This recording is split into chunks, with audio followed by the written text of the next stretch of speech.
Morning, day 6,164. 6 days left, so we're getting there.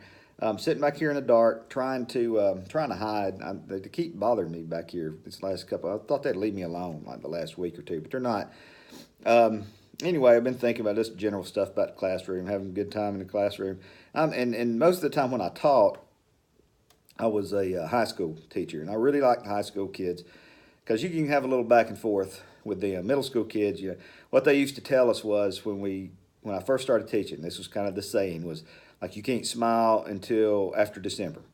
So you had to be really mean, and then after December you could smile, start being nice to them, and that's kind of the way everybody operated. But anyway, they would say all kind of goofy stuff in class. It was fun. Like at football practice, I would have a kid, I'm having a Cadillac arrest, and it's not Cadillac, it's just cardiac. And I don't like world geometry. Well, it's world geography. It's not, we don't teach world geometry. Geometry is a math class.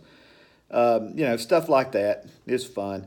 And I like to say goofy stuff to get them all wound up, like about once a year, usually somewhere around the 1st of May, somewhere like that. We'd be sitting in class and it'd be quiet, and I'd look out the window and I'd go, man, it's snowing. And everybody would look, they'd be like, man, it's 80 degrees outside. And I'm like, oh, y'all are the ones looking out the window. I don't know. It's obviously not snowing. Anything that I could say that I thought was funny that they didn't think was funny, I really enjoyed that. About once a year, I'd be up there and they'd be doing some kind of work and it'd be quiet, and I'd get my keyboard and I'd start going, just as loud as I could do it, and they'd just look. And they're like, man, you can't tie. You tie it with 2 fingers, stuff like that. I enjoyed that. Little things made me happy. Good times. Me and a couple other coaches, we really liked the up dog thing. We'd come in and we'd go, man, it smells like up dog in here. And inevitably, some kid would go, they'd look around, what's up, dog? And I'm like, what's up, dog? They really enjoyed that. That was really stupid.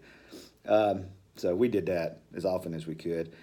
We had several jokes like that we'd use, and I tried to keep things simple in class. I'd tell them stuff like, especially first day of school.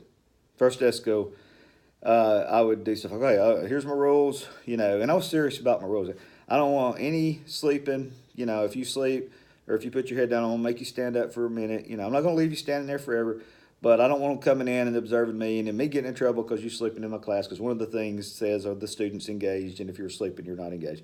I don't want any profanity. I don't use profanity. I don't want to hear you use profanity. If you use profanity, I'm going to write you up every single time, and I would. And that worked out pretty good. And then with high school kids, I would, come in there and I would say, listen, I don't want to hear you talk about sex. I don't want to hear you talk about drugs. I don't want to hear you talk about alcohol. If I hear, I said, and I have this fantastic hearing. I can hear everything in here. And they knew I could, because every once in a while I would repeat something that somebody said across the other side of the room that really didn't have anything to do with anything, just so they would catch that, man, how did he hear that? And I could also block everything where I didn't hear anything at all. You got to be able to do that when you're teaching, because when you're trying to concentrate and do something, you need to be able to, But anyway, I'd tell them how good I could hear. And I'd say, listen, I'm a state mandated reporter for DFACS, and if I hear any of those things, then I'm just going to assume that at your house, if you can do any of those, you're not being taken care of, and I need to let somebody know so they can, I'll let the counselor know, and then they can contact DFACS, and your parents can explain why you're getting drunk, stuff like that. And they thought I was some kind of undercover secret agent for DFACS. Every teacher is a mandated reporter in the state of Georgia. So that's nothing different, but most people don't tell them that. So when I would tell them that, and we'd have new kids that come into class and they'd start talking about something that weekend, and you'd see the other kids going, stop, don't say anything. Coach Nichols, he works for DFACS, stuff like that. So that worked out great. I had all kind of little tricks.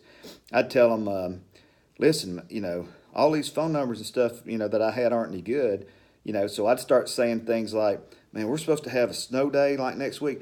I need everybody's right phone number, so when the school calls out to tell y'all that school's canceled, we got the right number, because we don't want to be, you don't want to come to school and, oh, yeah. And they'd all write down the right phone number on there. I was the only teacher in school that had all the right phone numbers. So you learn a lot of tricks as you go along, and it's just general good times, figuring out things like that. So today I'm going to Try to make it through. Winding it down to that last week. You guys have a good weekend.